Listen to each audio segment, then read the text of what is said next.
Salut, bienvenue dans ce Face à Pierrot du 2 juin 2025. Face à Pierrot, post-triomphe du PSG. Avec d'abord mes excuses parce que on a eu un problème avec Manu pour envoyer l'appel à questions sur Facebook. Impossible. Donc cette semaine, il y a que des questions sur X et sur YouTube. Il y en a eu presque 300, donc on va s'en sortir quand même. La première question de la semaine est de Richard London. Cette victoire en Ligue des Champions va-t-elle pousser QSI à un peu plus s'initier dans le projet PSG ou de partir maintenant qu'ils ont gagné la première Ligue des Champions? C'est vrai que c'est une question qui peut se poser maintenant que les Qataris ont touché le Graal en remportant cette Ligue des Champions. Est-ce qu'ils vont pas avoir envie d'aller faire ça ailleurs? Et les Qataris viennent quand même de faire un investissement plus que très lourd sur le centre d'entraînement de Poissy.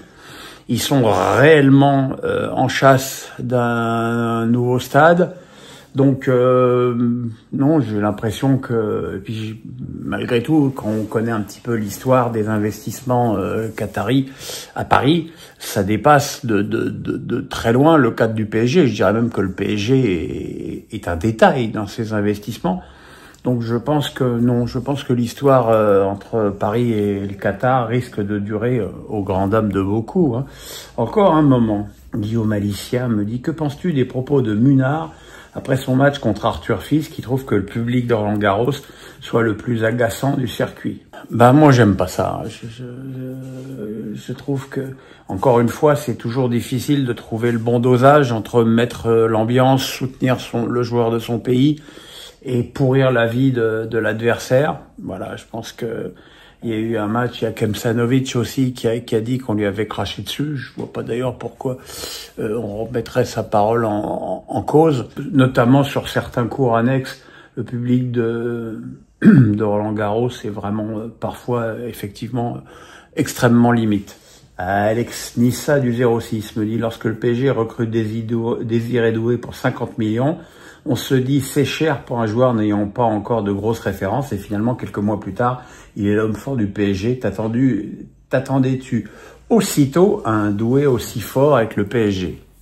Alors moi, ça faisait un moment que je regardais Désiré Doué, parce que je vais pas trahir un grand secret, mais au mercato d'hiver de la saison dernière, Strasbourg a offert une grosse somme pour l'enrôler et s'est heurté au refus des Rennais. D'ailleurs, à l'arrivée, ils ont pris Guéladoué, ils en sont fort ravis d'ailleurs.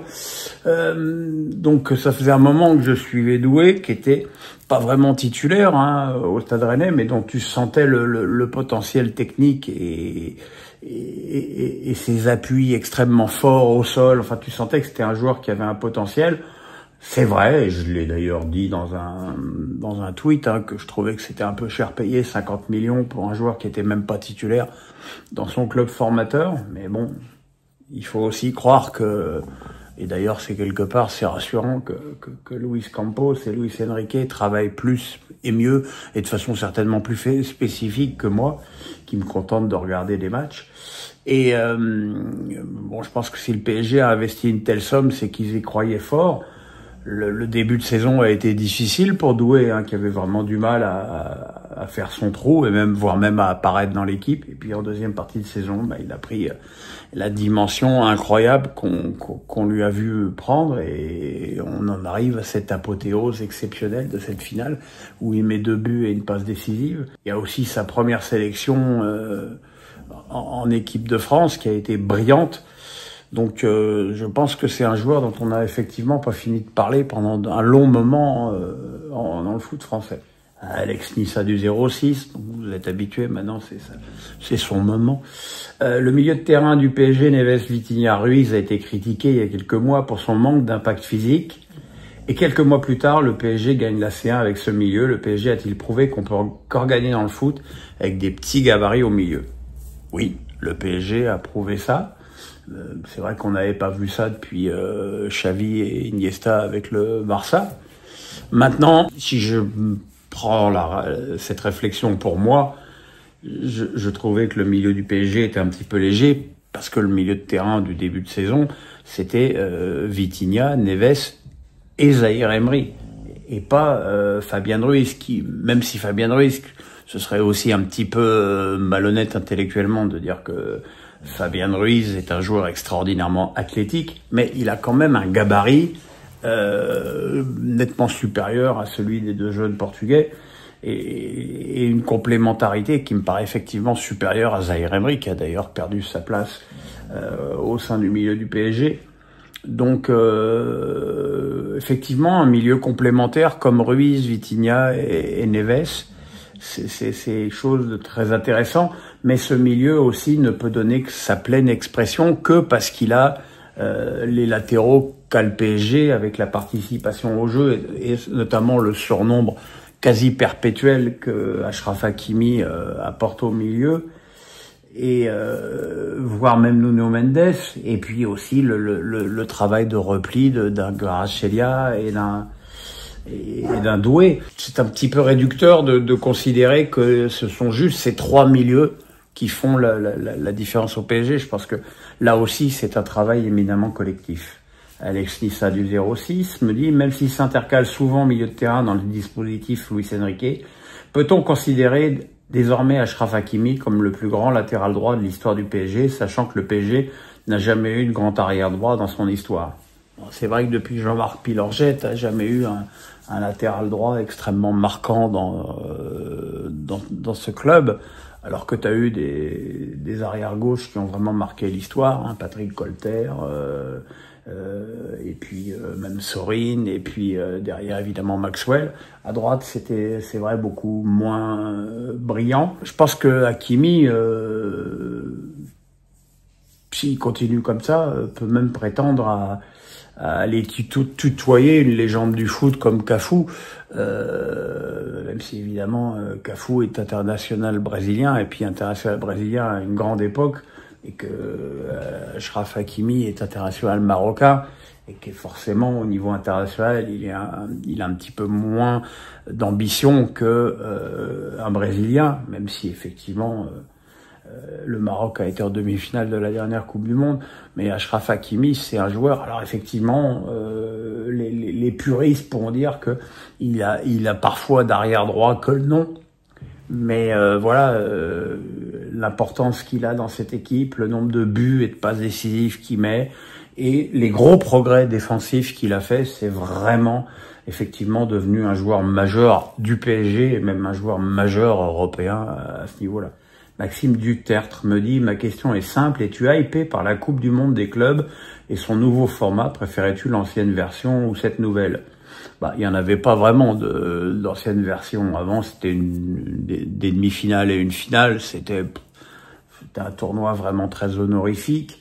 Là, c'est une vraie compétition. Alors, ce qui me gêne, c'est que finalement un club comme le Barça, par exemple, n'y soit pas. Maintenant, oui, je suis hypé parce que au début, on pouvait penser que ça allait être une compétition un peu pour le fric et pour rien.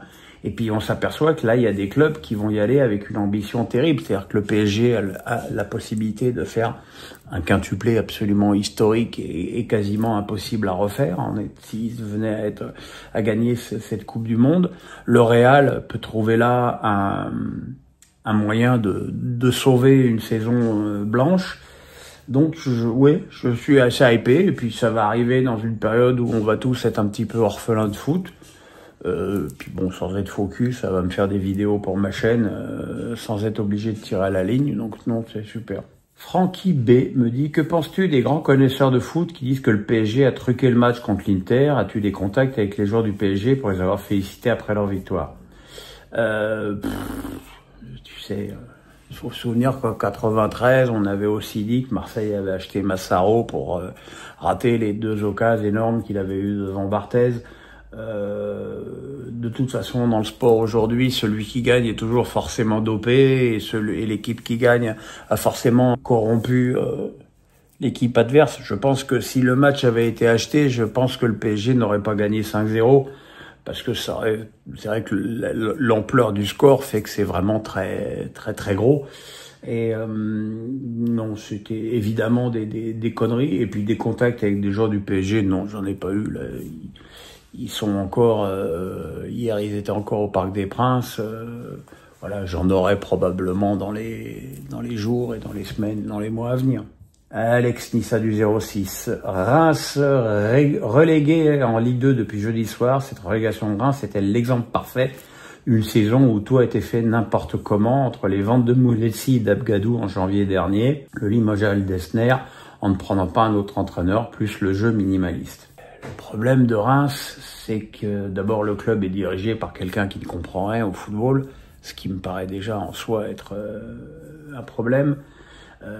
Vous le savez, moi j'ai passé 1 an à Reims, 1 an en enfer, pas loin, avec un mec qui écoutait toujours le dernier qui avait parlé, à condition que ce soit pas moi, et puis des gens qui sont là pour se servir du club et pas pour le servir, et qui sont d'ailleurs toujours au club 20 ans plus tard, parce que c'est il y a 20 ans quand même cette histoire, hein, ça date. Quand Reims a vendu Mounetsi et Agbadou au mercato d'hiver, je me suis dit que le club prenait un risque sportif terrible, et ça s'est confirmé tout de suite, puisque je pense que dès la vente d'Agbadou, Reims en a pris 3 à Saint-Étienne. Et voilà, et à un moment donné, je comprends que pour un club indépendant, la réalité économique soit plus importante que tout. Et il faut se souvenir quand même qu'en décembre, c'était Jean-Pierre Caillot qui avait payé de sa poche les salaires des joueurs, parce qu'il n'y avait plus de sous dans les caisses. Je pense que le limogeage d'Elsner est arrivé beaucoup trop tôt, surtout par le remplacer par un mec qui est à peine mieux qu'un Géo. Hein, je dirais. De toute façon, il suffit d'entendre parler d'Irawara avant et après les matchs pour voir que ce mec-là n'a rien à faire comme entraîneur de Ligue 1. Plus le jeu minimaliste, c'est-à-dire c'est évident que quand t'as la trouille, t'en fais de moins en moins. C'est une conjonction d'incompétence, on va dire. Lichagone me dit, quel est ton avis sur la retransmission de ce Roland-Garros? Pour ma part, je trouve ça insupportable. On ne sait jamais où voir les matchs. Parfois en ligne, parfois sur la télé ou sur Prime, sans compter que ce ne sont pas toujours les plus belles affiches qui priment. Ouais, c'est vrai que c'est un beau bordel. Hein. C'est vrai que l'autre jour, je voulais voir un match d'Alcaraz, hein, qui me paraît pas non plus être quelque chose d'aberrant de vouloir voir le match du 2e mondial. C'était contre Marozan. Il a fallu aller sur le site, parce qu'il y avait un pauvre match féminin. Alors que je dis pauvre match féminin, ça n'a rien contre le tennis féminin, mais il se trouve que le match en question était pour le coup un pauvre match. Voilà, bon, c'est pas, il y a énormément de coupures pub, et puis tu passes d'une chaîne tu passes ton temps à aller de France 4 à France 3, à France 2, puis France 3. Enfin, c'est insupportable. Et je suis désolé de le dire, encore une fois, quand l'antenne est prise par Amazon, on a quand même un produit d'une autre qualité, avec des commentaires d'une autre qualité. Bon, déjà, il y a Fred Verdier, le GOAT du tennis qui officie, et puis il y a Santoro, qui est l'autre GOAT du tennis. Donc, il est évident que quand t'as les meilleurs, et que puis tu mets des moyens colossaux. Alors, c'est vrai que t'as qu'un match, c'est quelque part plus simple, mais c'est vrai que la retransmission globale de ce tournoi est pas satisfaisante du tout.